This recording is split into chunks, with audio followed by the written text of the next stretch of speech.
Ever wonder how a single book, 1,000 years old, could define a nation's very soul? So, what is it that keeps a people's identity alive for over a millennium? Well, for the Uyghurs, our sources point to one thing: a single ancient book. It's called the Kutadgu Bilig. That translates to the wisdom that gives happiness. Believe it or not, the version we have today was pieced together from fragments found worldwide. So what's the big deal with this book? Let's get into its core philosophy. And this is where it gets fascinating. In Uyghur, Kut means state, but it also means happiness. The idea is simple but powerful. A state exists only to make its people happy. And a huge part of that is the rule of law. Nobody, not even the ruler, is above it. So where do these ideas even come from? Well, there's a clear line we can trace.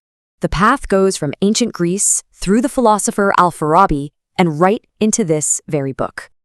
And this connection isn't subtle. Philosophers like Plato are mentioned all the time in their literature. So, how did this philosophy stack up against others? Let's take a look. While inspired by Aristotle, it completely rejects his ideas on slavery and who can participate in politics. And it's a huge departure from Confucian ideas, especially when it comes to who deserves an education. Actually, the source is clear. There's zero Chinese influence. It says influence went the other way. Okay, so this all explains why this ancient book is still such a big deal today. To put it in perspective, think of it like Japan's first constitution. It's that foundational. It's not just an old book. It shapes education, politics, and how Uyghurs see themselves today. So can a 1,000-year-old book really define a nation's future? The source argues it absolutely can. All right, today we're diving into something pretty incredible, a 1,000-year-old guide to happiness and society that feels surprisingly modern. Let's get right into it. So, let's start with a big question. Can a book, a really old book from the 11th century, actually hold the key to a people's future? You might be surprised by the answer.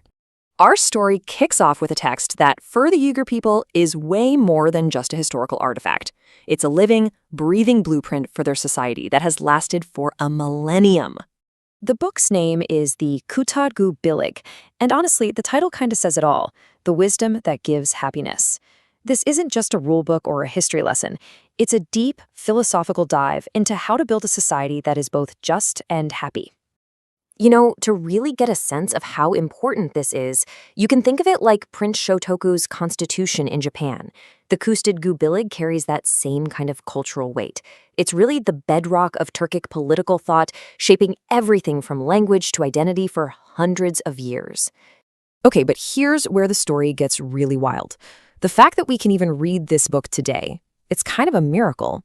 Its journey to us is basically a detective story that crosses entire continents. See, the version we have today didn't just survive perfectly intact somewhere. Nope, it's actually a painstaking reconstruction. One nearly complete copy was found in Fergana, another popped up in a library in Cairo, of all places, and a third, written in the ancient Uyghur script, gave them another piece of the puzzle. And what this really shows you is just how connected the scholarly world was back then. You had Turkish scholars in Istanbul who spent ages piecing these fragments together, all because they knew this text was absolutely essential to political thought in Central Asia. So that's the history. But what's actually in the book? What are these incredible ideas about building a happy state? This is where it gets really good. So there's this one central concept you have to understand. It's a word: cut. And in the language of the book, cut means both state and happiness. They're the same word. The two ideas are totally inseparable. The entire purpose of the state is to create happiness. It's such a simple, powerful idea. Now, this is the part that just blows my mind. You gotta remember, this was the 11th century. Absolute monarchs were the norm. But this book, it argued for the rule of law above any king. And get this, it argued for a universal humanity, which means it completely rejected slavery. Even the great philosopher Aristotle thought slavery was natural. This book was truly ahead of its time. So these principles are really the foundation of its philosophy. The state's job is to make people happy. The law is king, not the ruler. And a society can only truly succeed if it gets past destructive feelings like revenge. Pretty profound, right? Okay, so this is all fascinating history, but it's not just a story about the past. For modern Uyghurs, this wisdom is a very real, very living part of their identity today. We're talking about an unbroken thread of more than 1,000 years. This philosophy has been a guiding light, a spiritual touchstone for that entire time. Our source material says that for many, these ideas feel like they're in their DNA. The book is a huge source of pride, and it acts as the spiritual pillar for modern hopes for democracy and self-determination. And this is a really crucial point. The book itself stands as powerful proof of a continuous, sophisticated tradition. It directly pushes back on any narrative that tries to say modern Uyghurs are somehow cut off from their own rich history. Now, of course, with any work this important, there's always going to be some debate. Scholars love to ask, well, where did these ideas really come from? The perspective in our source is that this book isn't from just one single tradition. It's more like a unique fusion. It pulls from Greek thinkers like Plato, who was well known in Uyghur literature, from Islamic scholars like Al-Farabi, and also from the very deep roots of Uyghur Buddhist traditions that were there long before Islam. But here's where it gets a little heated. There is a debate about Chinese influence. Some scholars argue that the book's ideas are mainly from Confucian or Taoist philosophy. However, the scholars in our source material strongly disagree. They argue there's just no textual proof for that, and that those claims often rely on bad or even intentionally misleading translations. But for me, maybe the most profound message in this entire book is captured right here. It's an idea that just completely sidesteps that age-old debate about whether people are born good or evil. Think about that for a second. The book says we aren't born human. We become human by learning. We're born as blank slates. It's through seeking knowledge, together as a community, that we achieve our full humanity. And from that point of view, ignorance isn't just a lack of knowledge, it's the most dangerous thing there is. The Kutadgu Bilig is such a powerful reminder of how a single story, a single text, can shape a people's idea of justice and happiness for over 1,000 years. And it really makes you wonder, doesn't it? What are the foundational stories shaping the world that we live in right now? When you ask someone to, trace the architectural blueprints of a modern democratic society, the geographic coordinates they give you are almost always exactly the same. Right, yeah. It's a very predictable map. Exactly. Yeah. We naturally point to ancient Athens for that initial spark of civic participation, or we point to Enlightenment-era Paris for, human rights. Or Philadelphia, sure, for the mechanics of a constitutional republic. Yeah, exactly. Yeah. There is this deeply embedded assumption that the scaffolding of human dignity has a very specific, very Western, and frankly, very well-lit historical footprint. Well, that is the standard operating procedure for how we teach intellectual history, right? We treat the development of civic philosophy as this straight, uninterrupted highway. Like a straight line from the Mediterranean right to Western Europe. Yeah, and then across the Atlantic. It's a very neat, very tidy narrative. But the map is wrong. Or, well, at least it's missing a massive load-bearing continent. Oh, absolutely. Because what if one of the most structurally radical blueprints for how human beings should govern themselves, like a blueprint that equates the very existence of the state with the mandatory provision of human happiness.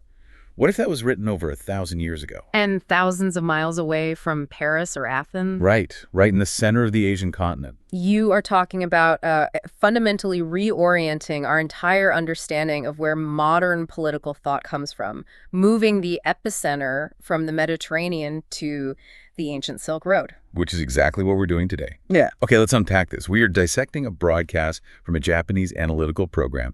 It's called the Shin-Nihon Bunka Channel Sakura. Right. And the scholars on this program are unpacking a very specific text written in the year 1069. 1069, so the 11th century. Yeah. It's an 11th century Uyghur philosophical treatise, which they translate in their broadcast as wisdom that gives happiness. And I want to be clear to you, the listener, we aren't looking at this text as some, isolated antiquarian curiosity, just some dusty old book. No, not at all.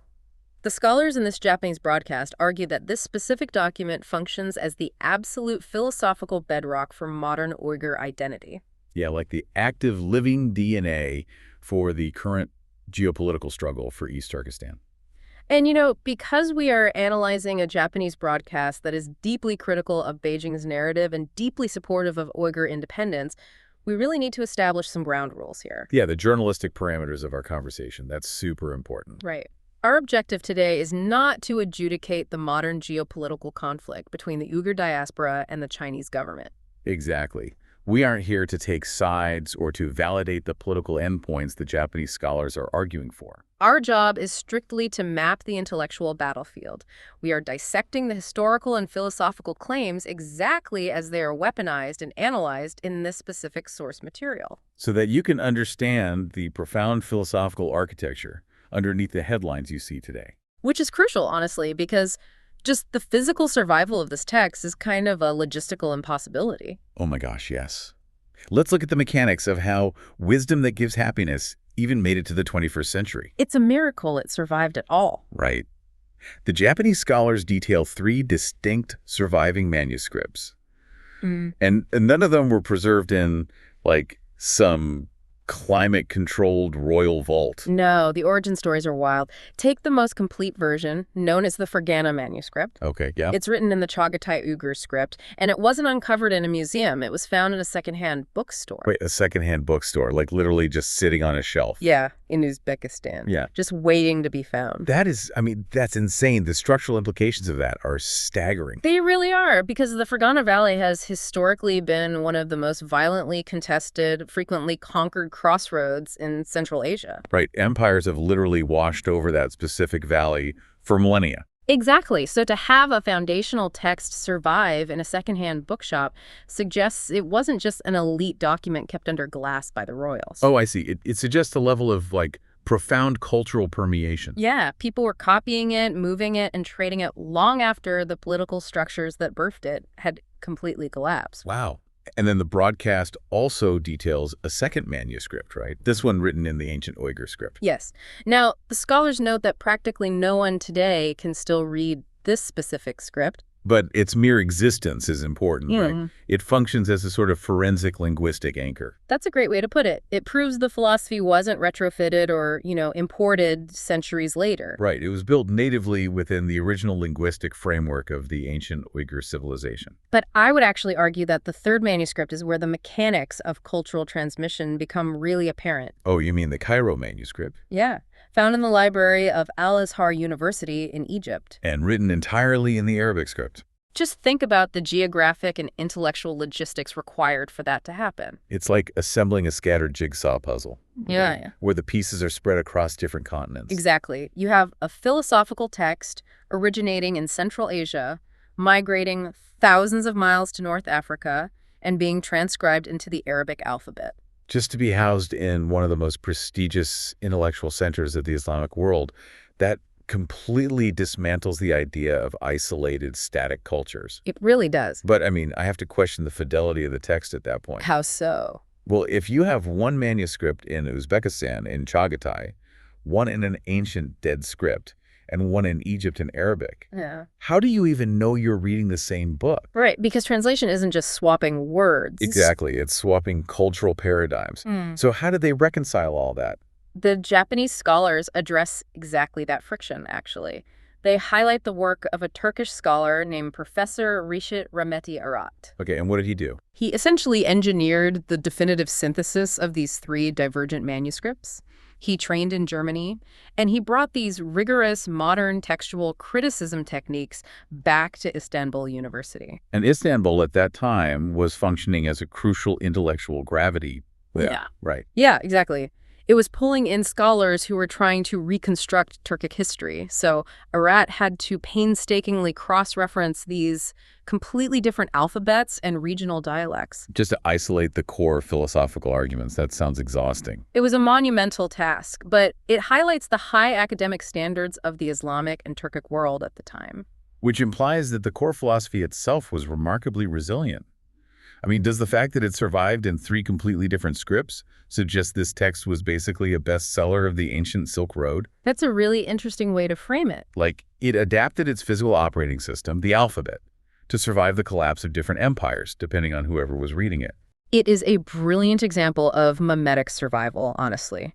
The physical empires of the Silk Road fractured and fell, but the intellectual utility of this text caused it to jump from one linguistic vehicle to another. People kept it alive because they needed it. Exactly. It was copied into Arabic because Arabic speakers found its mechanics of governance fundamentally useful. Okay, here's where it gets really interesting.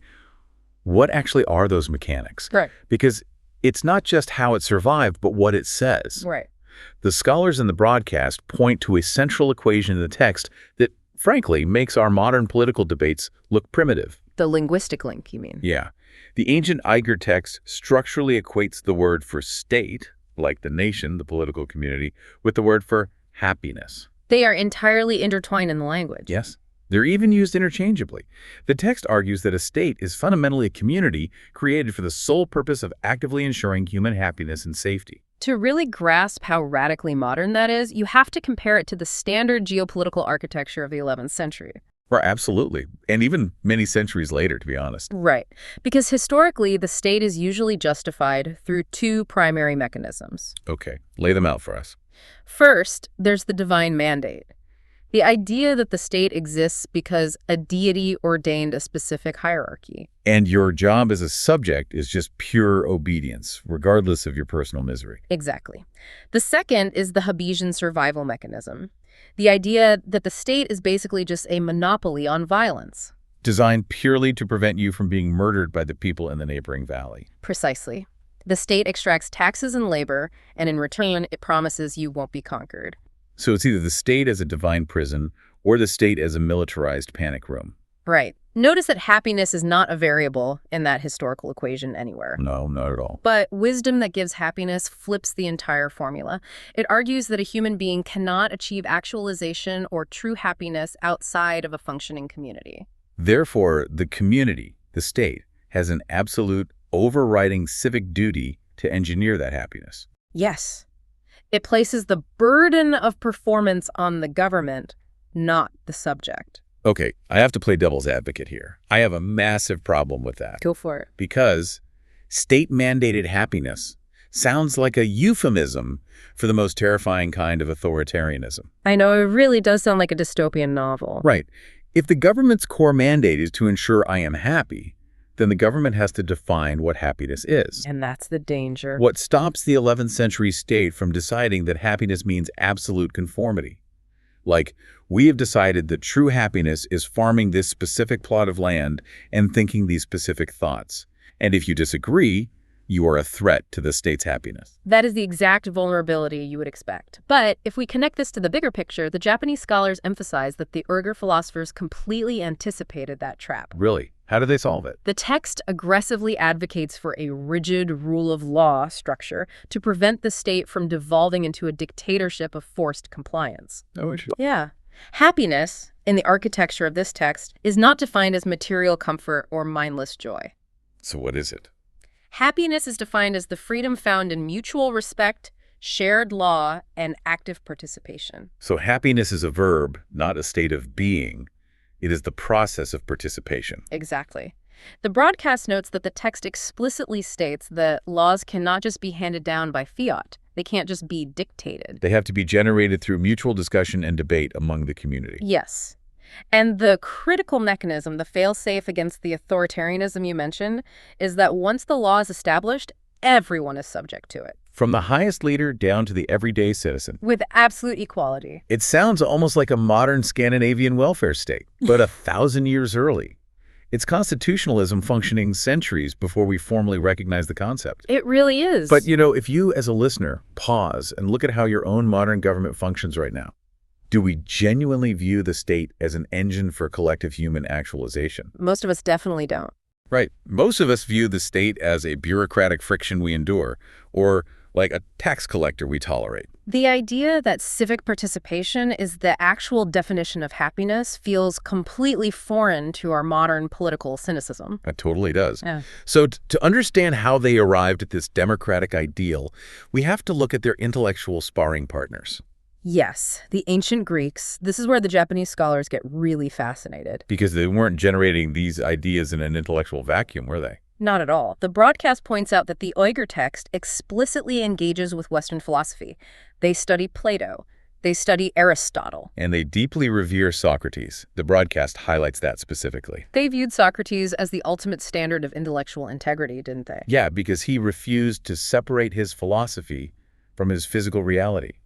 He chose to live and die by his principles rather than compromise his intellectual framework. But here's the friction. They revere the Greeks, sure, but they didn't just copy them, they actively critiqued them. Right, it's like the analogy of standing on the shoulders of giants. It seems like they didn't just stand on the Greek shoulders, they tried to correct the giants' posture. That is exactly what they did. They brutally dismantled the structural flaws in Greek democracy. Let's talk about Aristotle first. Right. So Greek democracy, for all its brilliance, was built on a foundation of massive exclusion. Slavery. Yes. The Uyghur philosophers looked at Aristotle's famous premise that man is a political animal, and they agreed with the mechanics that humans require a polis, a community, to function. But then Aristotle takes a sharp turn, doesn't he? He does. He justifies the institution of slavery. He argues that some humans are naturally built to be ruled so that the elite citizens have the leisure time to participate in politics. And the Uyghur text just looks at that load-bearing assumption and shatters it. Fiercely rejects it. They argue that if the fundamental purpose of the state is to generate happiness through civic participation, you cannot legally or morally cordon off a massive percentage of your population and label them as tools. They took the methodology of Greek logic and used it to invalidate the cruelty of Greek society. But if they respected Plato and Aristotle so much, how do they justify fundamentally rewriting their rules on human equality? Well, I think we have to look at the cultural and economic context here. The ancient Uyghur civilization was operating at the nexus of the Silk Road. Right, so a massive hub of trade and movement. Exactly. You're talking about a society dependent on constant dynamic trade, integrating vast networks of different tribes, languages, and merchants. So a rigid, exclusionary elite or a slave class would be kind of incompatible with their survival. Precisely. In a highly mobile, deeply interconnected trade empire, the Aristotelian model is economically and socially inefficient. You cannot run a global trade hub if you are violently suppressing half your population. So they democratized the Greek ideal because exclusivity was a liability on the Silk Road. That makes perfect sense. And they do the exact same thing to Plato. Oh, the philosopher king concept. Yes. The Japanese scholars point out that the text violently rejects Plato's idea that only a genetically and intellectually superior elite class is capable of understanding governance. While the masses should just quietly obey. Right.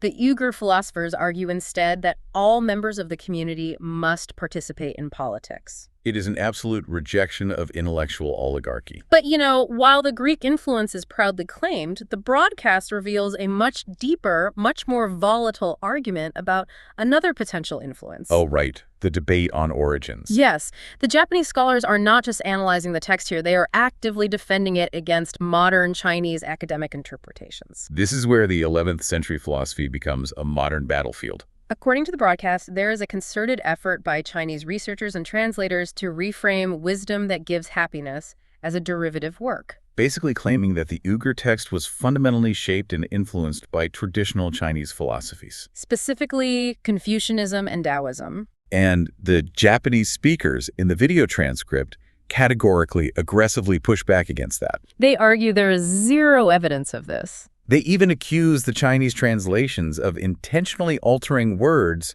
to force a false connection, right? To downgrade the text's originality. Yes. And they don't just complain about it. They carefully unpack the philosophical differences to justify this rejection. Let's start with Confucianism.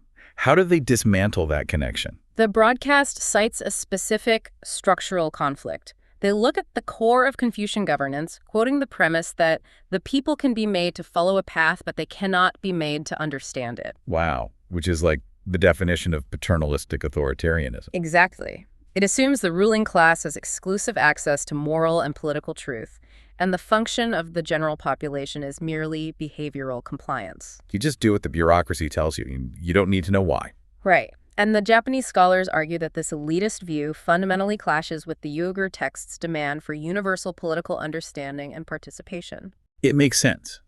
If your state is built on the premise of mutual discussion and active civic happiness, a philosophy that demands blind compliance is basically a virus to that operating system. Precisely. And the scholars apply the same structural stress test to Taoism. Okay, what's their argument against Taoism? The claim is that Taoism, at its core, advocates withdrawing from reality and societal systems to find spiritual beauty. Like stepping away from the chaotic machinery of the state. Yes, which directly contradicts the Uyghur text's insistence on active, engaged community building. Because wisdom that gives happiness is literally an engineering manual for building the state. Yeah. You can't build a state if your philosophical ideal is to walk into the woods and ignore everyone. Exactly. Let me ask a critical question here. Let me push back. Okay. Geographically, they were neighbors. The Uyghur civilizations and the Chinese dynasties traded, fought, negotiated treaties. Isn't it just common sense that neighboring cultures bleed into each other? It is highly probable, yes. So why is the source so adamant about completely severing any philosophical tie to China? What's fascinating here is that you are identifying the exact point where historical analysis is overridden by modern political necessity. We have to look at the modern political narrative of the source. For the Japanese scholars and the East Turkestan movement, establishing an independent, ancient intellectual lineage is crucial. It's required for establishing modern sovereignty and a unique cultural identity. Right. Acknowledging that Uyghur foundational philosophy is heavily indebted to Chinese philosophy would be strategically disastrous for them today. Because if your most sacred ancient text is just a regional flavor of Confucianism, it undermines the argument that you are a distinct sovereign civilization. Exactly. So they use the philosophical differences to build a modern geopolitical border. Okay, so if the philosophy didn't come from their neighbors to the east, where do the scholars trace the roots? What are the alternative roots? They point to three distinct foundations. The first, as we discussed, is Greek philosophy, but the second is deeply surprising. Earlier, Uyghur Buddhist texts. Buddhist texts? Yeah, the scholars specifically reference works like the Matrisimid and the Altan Yaruk. Oh, wow. That reveals an incredible layer of cultural evolution, because before Islam, that region was a massive hub for Buddhism. It demonstrates that cultural identity layers upon itself.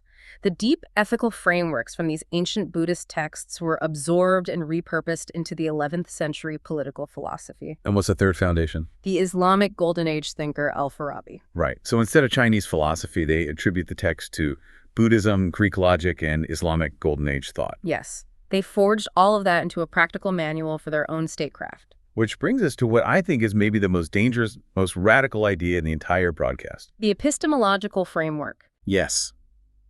If you reject the paternalism of Confucianism and you reject the elitism of Plato, you are forced to answer a terrifying question. What is human nature itself? What is our default setting? And the scholars reveal that the Uyghur text rejects both dominant historical extremes. It argues that humans are not born inherently good or divine. But they are also not born inherently flawed or evil. Right. Instead, the text posits that human beings are born as a total blank slate. With zero knowledge. Yeah. We are born with zero knowledge, and therefore a person only truly becomes human through learning. Gaining knowledge and understanding the rules of living in a community. That is a staggering proposition for the 11th century. It fundamentally changes the relationship between the citizen and the state. If you are a blank slate, humanity isn't a biological guarantee. It is an achievement. Exactly. You only become human by acquiring wisdom. So think of it in terms of a tech analogy. Okay. It's like we are born as high-end hardware, but completely without an operating system. I like that. Education and wisdom, that is the OS. And if humans must learn to be human, then the greatest pursuit is wisdom. And conversely, the text warns that ignorance is the most terrifying and cruel force. Because an ignorant person lacks the software required to participate in the happiness of the state. Right. And the text pushes this logic to its absolute limit when dealing with emotional discipline. Oh, the rejection of retaliation. Yes. The source highlights a profound mandate within the text. It explicitly rejects the logic of revenge and hatred. This is where the video speakers make a very heavy connection to the modern world. They do. They note that given the modern political struggles the Uyghur people face with the Chinese Communist Party, as claimed in the transcript, the desire for revenge might be seen as natural. Right, but the ancient text insists that giving into hatred pulls a person away from happiness. It condemns the logic of terror or violence, even in ancient times when conquered cities were routinely enslaved. But practically speaking, how do you convince a population facing existential threats not to download the revenge app? It is an incredibly difficult political sell. Isn't it? Like, demanding pacifism from victims just seems I don't know, almost unfair. It sounds like it, until you consider how radical this was for the 11th century and how it serves as a moral anchor today. How so? Rejecting revenge isn't about passive weakness. It's about preserving the happiness, the state. Because the state cannot survive if it's built on a foundation of hatred. Exactly. Revenge is an endless entropy loop. Yeah. If you introduce blood feuds and retaliation, you destroy the legal framework. You destroy the capacity for happiness. So they are arguing that hatred is a structural corrosive. If you abandon the rule of law to destroy your oppressor, you become the chaos you were fighting. Precisely. And that brings us directly to how these ancient words are being utilized as a shield in modern geopolitics. Right. So what does this all mean for today? The source speakers argue that this 11th century philosophy serves as the spiritual groundwater for the modern Uyghur democratic and independence movements. Spiritual groundwater. That's a powerful metaphor, like a DNA-level blueprint. Yes. It provides proof against claims that ancient and modern Uyghurs are somehow disconnected. The broadcast actually uses a stark historical contrast to prove this, right? They compare two modern historical texts. They do. First, they examine a history written by Turgan Almas. And according to the Japanese scholars, this text was heavily censored by the Chinese government. They claim Almas was forced to stop his historical timeline at the year 1200. Wow. Which is incredibly strategic censorship, because if you truncate the history there, the Uyghur civilization remains just a fascinating but safely dead ancient curiosity. It severs the chronological artery. But then the source contrasts that with Muhammad Amin Bughra's history of East Turkestan. Bughra is revered as a poet and a state creator, and he used these ancient philosophical foundations to write a modern theory of revolution and independence. He pumped the spiritual groundwater directly up to the surface. He proved the intellectual continuum. And the source concludes by grounding all of this ancient philosophy in the immediate, visceral reality of current events. Yeah, they mentioned an upcoming event in Japan. This was back in September 29, 2022. Featuring Dulkun Isa, the World Uyghur Congress president. And a female survivor of the internment camps. The detail they provide is chilling. They note that within the camps, she was forced to teach Chinese to Uyghur elders. The ultimate attempt at linguistic overwrite. But it forces me to ask, is it practical? What do you mean? Can an 11th century text actually guide a 21st century geopolitical movement? Or is it mostly being used as a symbol of historical legitimacy? This raises an important question. Can philosophy deflect hard power? No. But shared mythology and ancient philosophy are exactly what bind a diaspora together when physical geography is taken away. Right, it's the architecture of a shadow state. Exactly. The philosophy is both a unifying symbol and a practical guide. By emphasizing education and law, they prove they possess the structural maturity of a sovereign people. It has been an astonishing journey for us today. I mean, from 3 scattered manuscripts in Uzbekistan, Egypt, and dead languages, to a philosophy that equates the state with happiness. A text that corrects Aristotle on slavery, insists humans are born as blank slates, and rejects the toxic loop of revenge.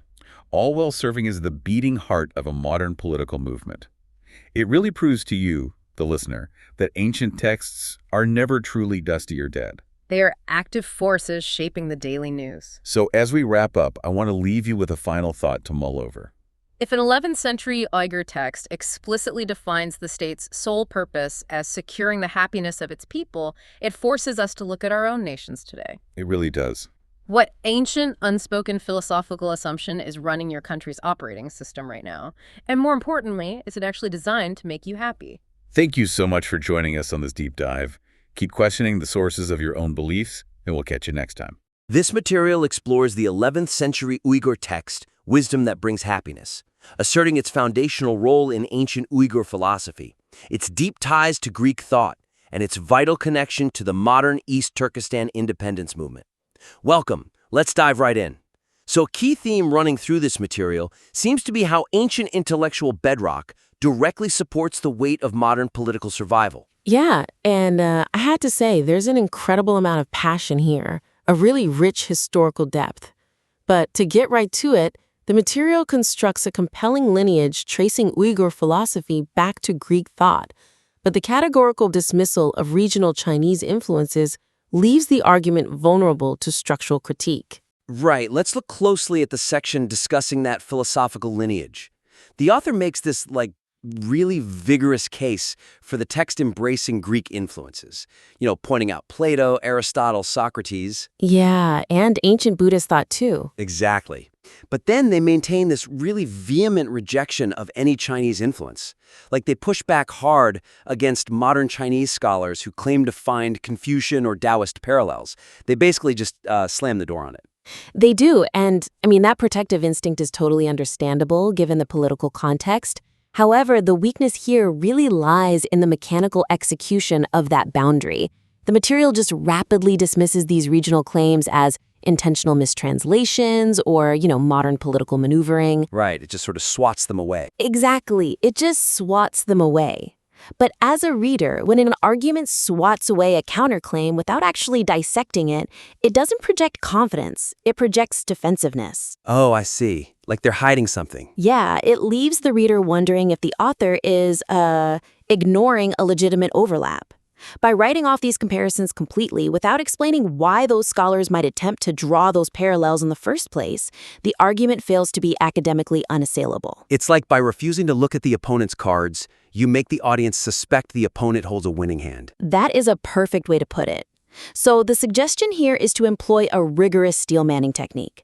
Instead of just stating that this ancient philosophy has zero connection to Chinese thought, the material should briefly construct the opposing view's absolute best, most compelling argument. Give it its full weight, essentially. Right, give it its full weight, and then meticulously dismantle that argument using the 11th century Uyghur text's own specific definitions of human nature and society. You validate the complexity of the philosophical landscape before you chart your own map.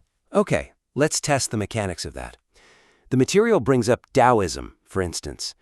How do we steel-man the Taoist connection and then dismantle it using the text itself? Well, modern scholars might point to surface-level similarities regarding nature or harmony to claim a Taoist influence. Rather than just stating Laozi's philosophy has no connection, the author should explicitly contrast the structural mechanics of both philosophies. Okay, so how do they contrast? Laozi advocates for a retreat from the harsh realities and complex rules of society to find a pure, uncorrupted state of being. The material points out that the Uyghur text argues the exact opposite. It says humans are born blank and only become truly human through active community learning and continuous social interaction. Oh, wow. So it's a fundamental clash in the directional flow of humanity? One philosophy says you must pull away from the state and the community to find your true nature. And the Uyghur text dictates that leaning into the complex machinery of the community is the only way humanity is actually manufactured. Right. That is exactly the distinction the author needs to highlight. Exactly. Furthermore, let's look at Confucianism. The material references the Confucian idea of keeping the populace ignorant. There's this specific historical phrase meaning, the people can be made to follow but not to understand. Right, right. Modern scholars might try to map Confucian hierarchical order onto the Uyghur text's structure governance. So the author should place that Confucian phrase directly against the Uyghur text's heavy structural emphasis on universal education. Which makes sense, because the material already notes that the Uyghur philosophy explicitly rejects elitist rule. It even critiques Plato's concept of the philosopher king. Exactly. Putting that radically egalitarian, education-focused Uyghur view directly next to the hierarchical, knowledge-restricting Confucian view highlights the irreconcilable differences far better than just accusing scholars of mistranslating documents. You show the reader the blueprints of both houses and let them see for themselves. Yeah, you let them see that the foundations are built on completely opposing mathematical principles. I can see what you're going for here. Let's see how we can strengthen this without losing the narrative drive. If the author spends all this time validating the opposing Chinese interpretations just to painstakingly debunk them, do they risk diluting the focus on the originality of the Uyghur thought? That's a valid concern. Because we don't want this to turn into a sprawling, distracting essay on comparative Asian philosophy when the goal is to highlight a specific Uyghur text. It is a delicate balance, but, done concisely, contrasting actually highlights the unique silhouette of the primary subject. Think of it like shining a remarkably bright light from directly behind a complex object. The sharp shadow it casts makes its specific shape much clearer to the eye. Exactly. By engaging deeply with the counter-arguments, you don't dilute the focus, you sharpen it. You prove the philosophy's distinctness not by ignoring the neighbors, but by showing exactly where the property lines are drawn. And by drawing those exact property lines, the author actually protects their most radical claim.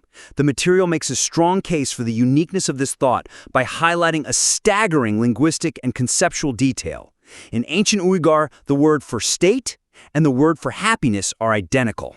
Equating the concept of the state directly with human happiness provides a profound conceptual anchor, yet the material misses an opportunity to deeply contrast this with other global political philosophies to showcase its radical geopolitical nature. The implication there is that the state exists solely as a community designed for human happiness.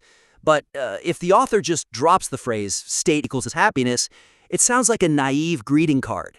So they're treating a foundational paradigm shift like a piece of linguistic trivia. That is the core weakness in this section, yeah. Right now, the material treats this incredible linguistic merging as just an interesting historical quirk.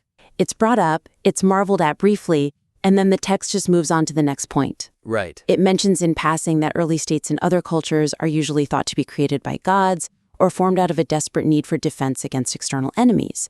But it leaves the potential energy of this concept entirely untapped. It doesn't really demonstrate just how incredibly advanced or how totally paradigm-shifting this 11th century Uyghur thought was compared to the rest of the world at that time. Exactly. How does the author give that concept actual geopolitical teeth, then? The suggestion is that this shouldn't just be a neat fact. It needs to be elevated into the central framing device of the entire piece. The author should use the state equals happiness concept as a high-powered comparative lens.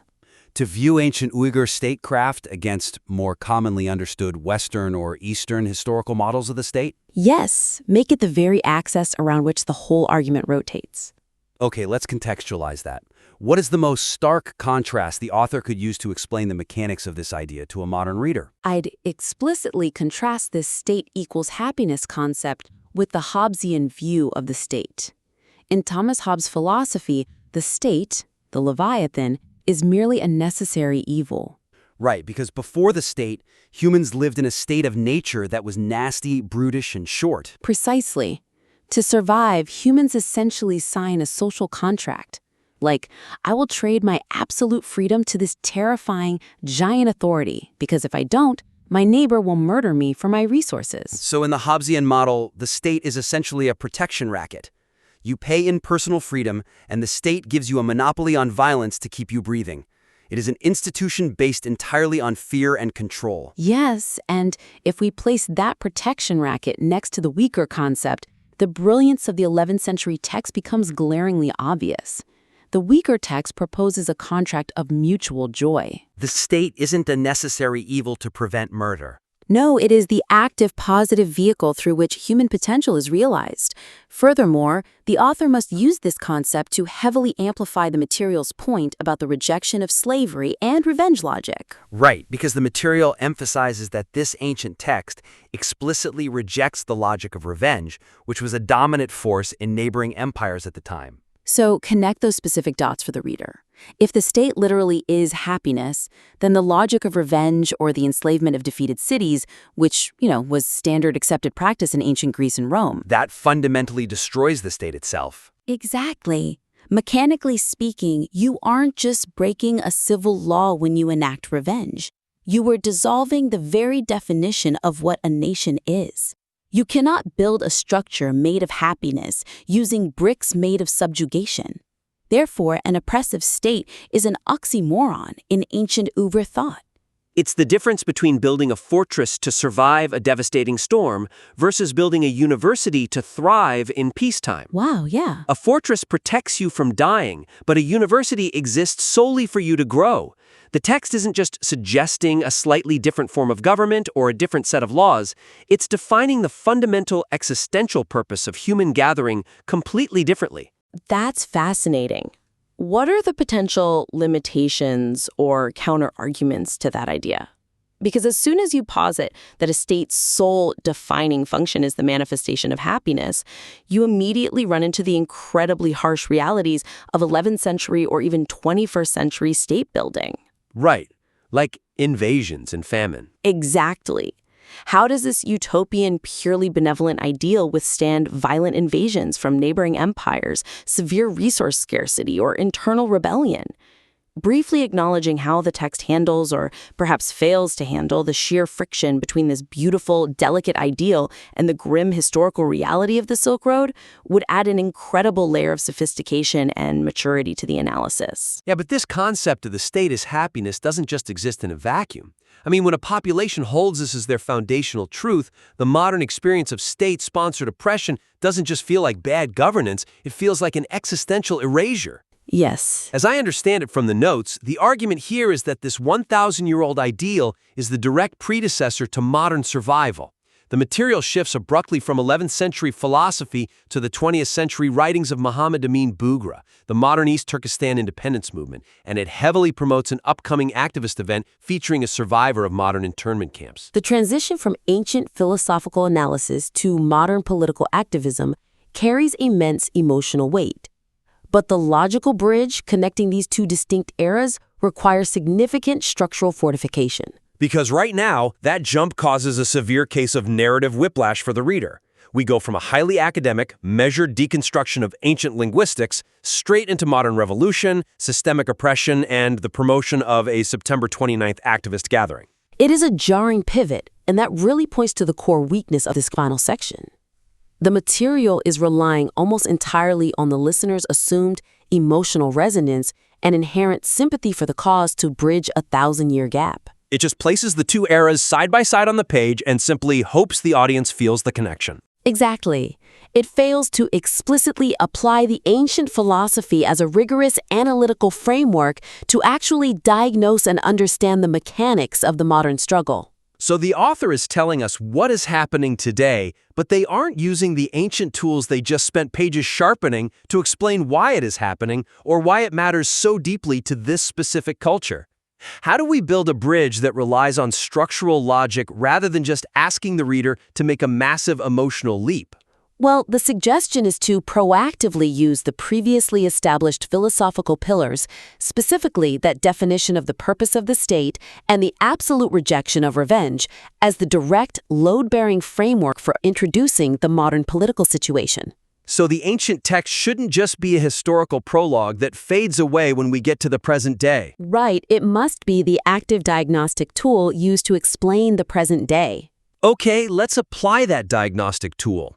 If we look at the East Turkestan independence movement through the lens of state equals happiness, how does the narrative actually change? The author should frame the modern movement not merely as a historical continuation of a geographic people, but as a modern, urgent demand for the fulfillment of that ancient philosophical contract. Remember the Hobbesian contrast we talked about? Yeah, the necessary evil versus the vehicle for joy. Right.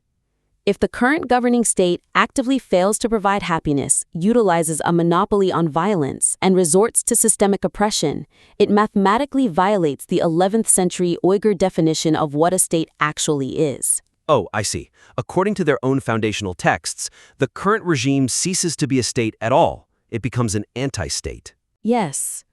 The modern struggle is therefore a highly logical reaction to a broken ancient contract. Okay, so what I really like about this part is how it elevates the stakes. It's not just a political disagreement. It's a structural failure of the concept of governance entirely. Now, what about the very specific, harrowing detail the author includes about the internment camp survivor? Ah, right. The material mentions an internment camp survivor who was forced to teach Chinese to Uyghur elders.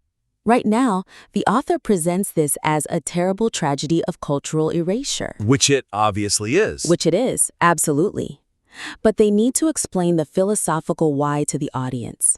We established earlier that the 11th century text asserts humans are born as blank slates and only gain their soul, their literal humanity, through community learning and the transmission of knowledge. Wait, so if learning is the literal mechanism of becoming human, then controlling what is learned is controlling who gets to be human. Exactly. The author must tie this terrifying modern reality directly back to that ancient text. Forcing a Uyghur elder to assimilate and speak the oppressor's language isn't just erasing their culture. Mechanically, According to their own 11th century texts, it is an attempt to strip them of their human status entirely. Oh, wow. The oppressors are weaponizing the Uyghurs' own definition of humanization against them. Yes, it is a deep existential philosophical violation of Uyghur human nature, exactly as defined by their ancestors. Is the connection between A and B fully established in the material, or is that an area to potentially bolster? Right now, the connection between the 11th century text and the 21st century activism is largely just geographic. But by weaving the philosophy actively into the modern struggle, the connection becomes ideological, deeply personal, and infinitely more powerful. It really does. It transforms the modern struggle from a tragic news story into an epic 1,000-year defense of a fundamental human truth. Yeah, when you explain the mechanics of the philosophy, the horror of the modern situation becomes mathematically clear, not just emotionally sad. This has been a deeply insightful look at structural alignment. To briefly recap the three main actionable takeaways for the author: first, utilize steelmanning against the Chinese philosophical counterarguments. Right, specifically contrasting views on society and education. Exactly. To make your rejection of them academically unassailable and prove you aren't hiding from the debate. Second, center the radical linguistic and philosophical concept of state equals happiness as the core comparative thesis of the entire piece, contrasting it sharply against global models of fear or defense like Hobbes' Leviathan. And third, use those exact ancient philosophical frameworks to explicitly anchor the transition into modern political realities and activism. Yes, making the 1,000-year jump logical and structural, not just an appeal to emotion. We highly encourage the listener to implement these structural and thematic changes. Take these concrete suggestions, rework the foundation of your arguments to explain the how and the why, and please submit your revised work back to the show for another critique. We would absolutely love to see how this material evolves. When you ensure that the ancient bedrock is seamlessly and securely fused to the modern structure above it, the entire argument becomes impossible to topple. Thank you for joining us for this critique. Welcome to the debate. So in the classical Uyghur language, the word for state and the word for happiness are actually the exact same word. Which is a pretty incredible linguistic detail, honestly. It really is. And, it isn't some modern linguistic quirk, and it definitely isn't a piece of 21st century political branding. That fusion was explicitly codified way back in the year 1069, inside this extraordinary piece of classical literature titled Wisdom That Gives Happiness. Right.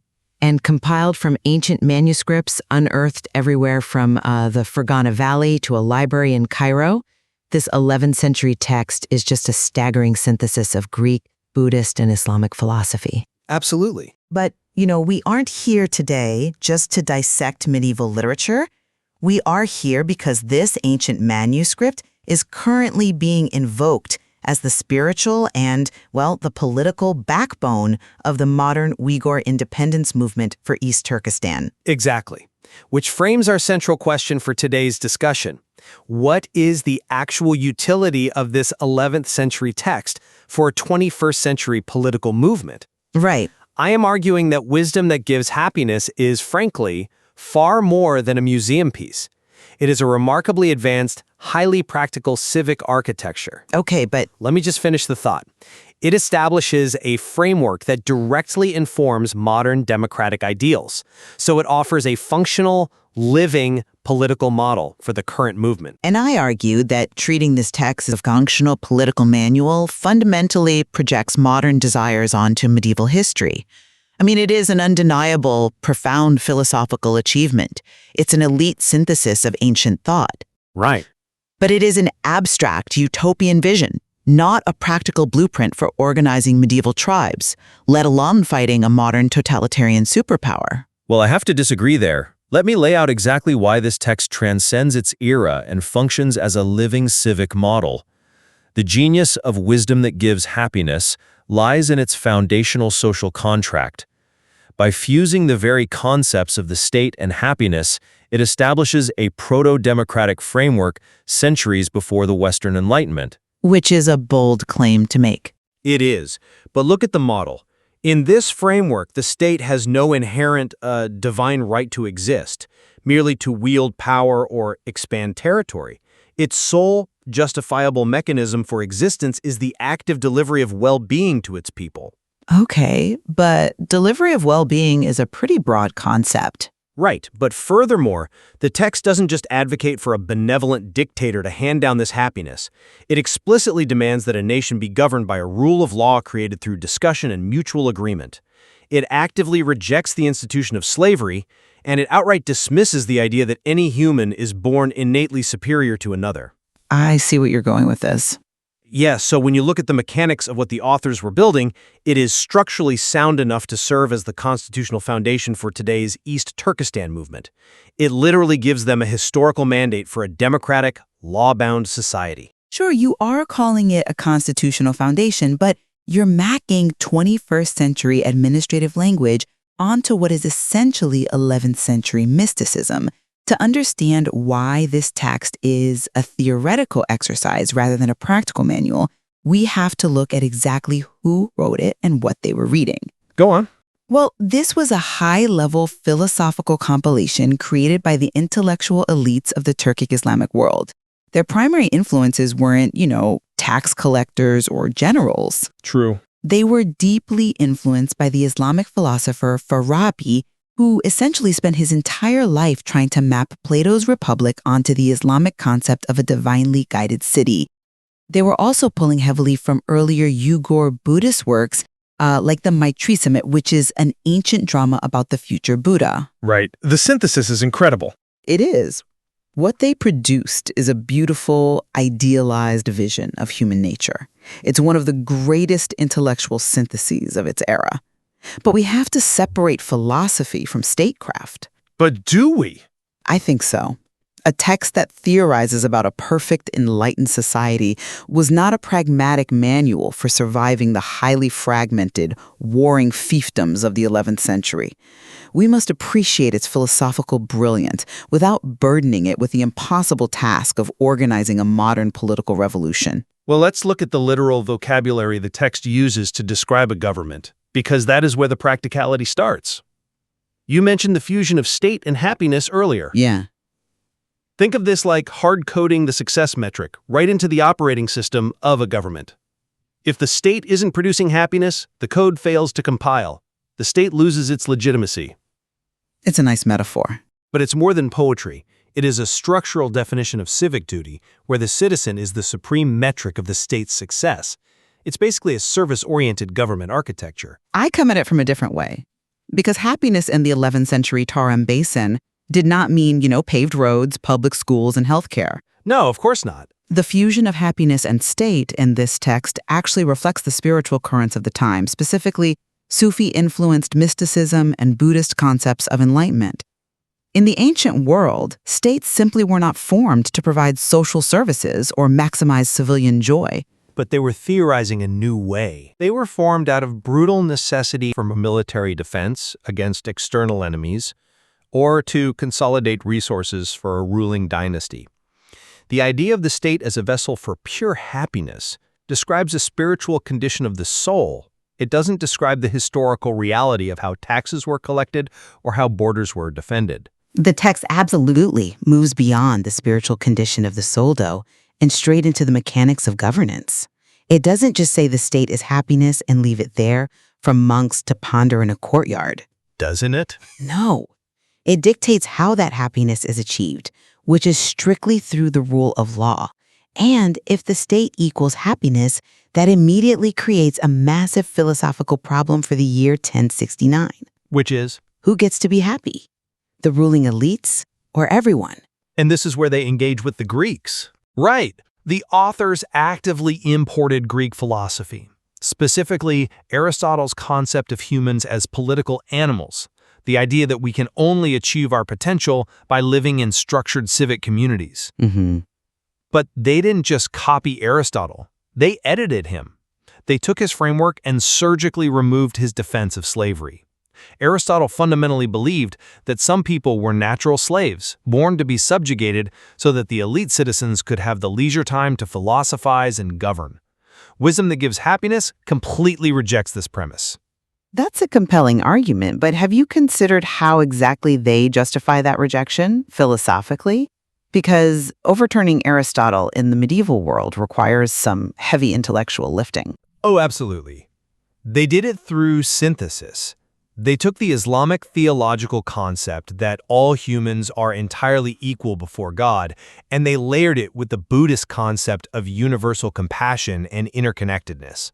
Okay, I see. By fusing those two ideas, they created a legal logic that basically destroyed the Greek concept of a natural slave. It demands that all citizens, and crucially, all rulers, exist equally under the law. Everyone is subject to the law. Yes. The ruling class must discuss, debate, and adhere to the laws they create. They don't get a pass. That is not Sufi mysticism. That is a demand for a functional constitution. But look out the window of the 11th century library where this was written. You are describing theoretical world building. Let's talk about the lived reality of the era. Fair enough. This was a time of profound structural inequality across Central Asia. When city-states went to war, defeated populations were routinely enslaved. Entire tribes were subjugated. I'm not denying the reality was harsh. Right. So for these scholars to sit in a room and write that slavery is an affront to human nature and all are equal under the law, it's a stunning intellectual achievement. But it was not a reflection of the actual egalitarian governance among the fragmented Uyghur domains of the time. Well, you just cannot look at a society composed of heavily militarized, feudal territories and say they possessed a constitutional democracy simply because their top-tier philosophers wrote an essay about it. see, you are arguing that because the reality was grim, the philosophy was detached. I argue that because the reality was grim, the philosophy was an act of radical, practical survival. How so? A source code isn't invalidated just because the hardware hasn't caught up yet. The text was establishing a standard to strive for. It was creating a distinct civic identity. And we see the practical application of this most clearly when we move from how the state is structured to how the individual citizen is expected to behave. You're referring to the blank slate concept. Yes. The text operates on a tabula rasa theory. It argues that humans are born essentially as blank slates. You aren't born with innate moral goodness, and you aren't burdened by original sin. Right. You only become human, you only achieve your humanity through learning and engaging with your civic community. The state basically has to teach you how to be human.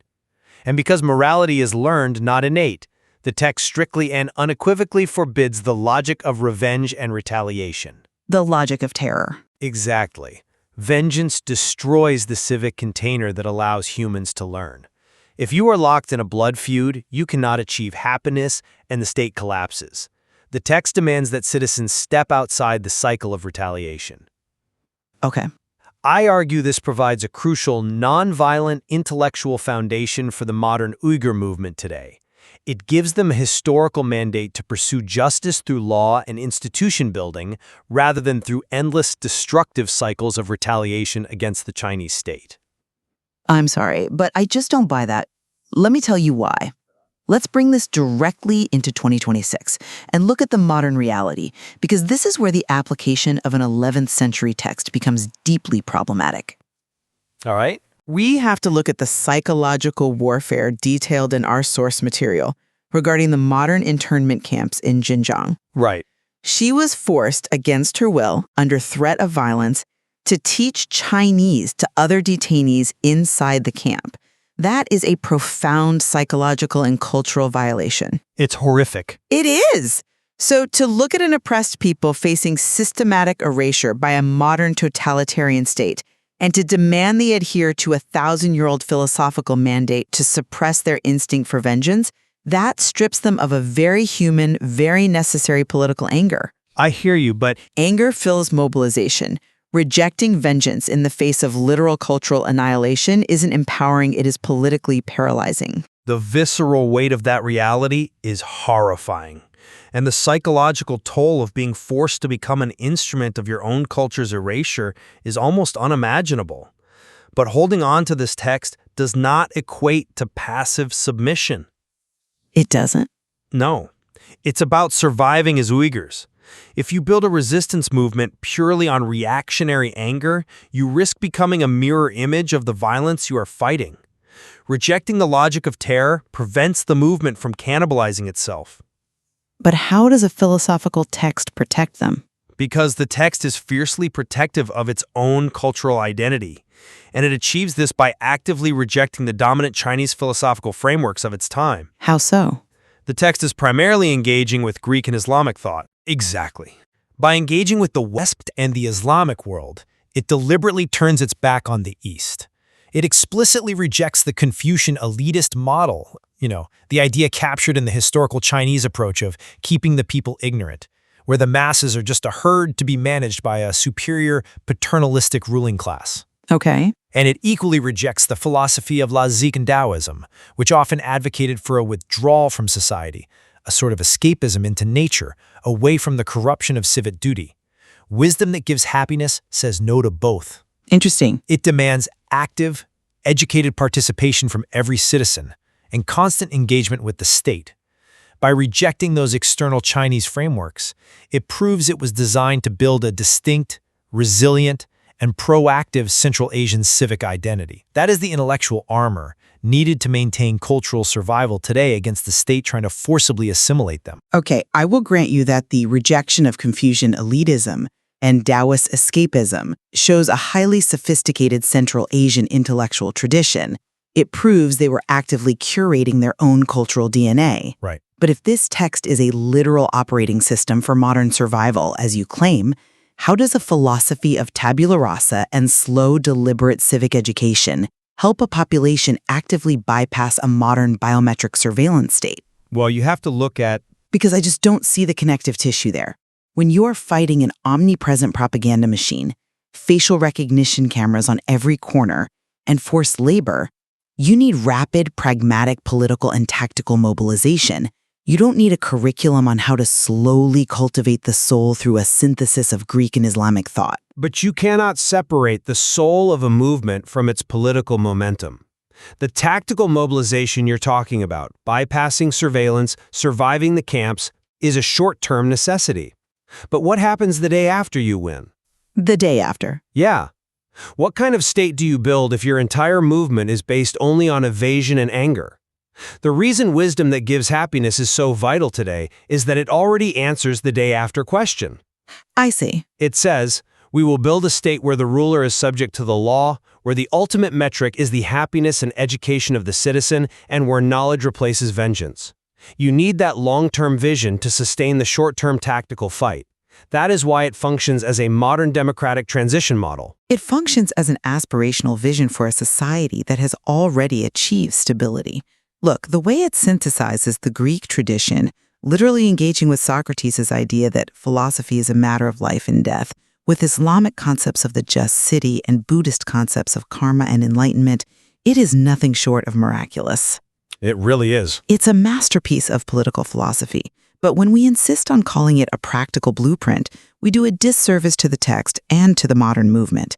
We are asking a philosophical poem to do the heavy lifting of a constitution, a modern penal code, and a geopolitical strategy all at once. Well, I think it is entirely fair to ask a foundational text to bear that weight because that is exactly what foundational texts do.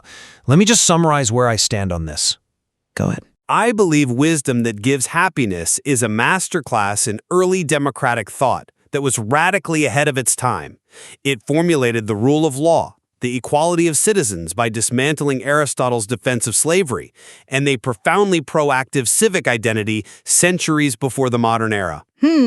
By hard-coding the success of the state to the happiness of the citizen, and by strictly rejecting the destructive cycles of vengeance in favor of education and civic duty, it provides a living, breathing architectural code for the modern Uyghur movement. It is not just a relic of medieval history. It's the structural foundation for a future, free East Turkestan. And to summarize my view, the text is undeniably a monumental intellectual achievement. It brilliantly synthesizes Greek, Buddhist, and Islamic thought into a uniquely Uyghur philosophical tradition. Yes, but it remains a philosophical ideal rather than a practical manual.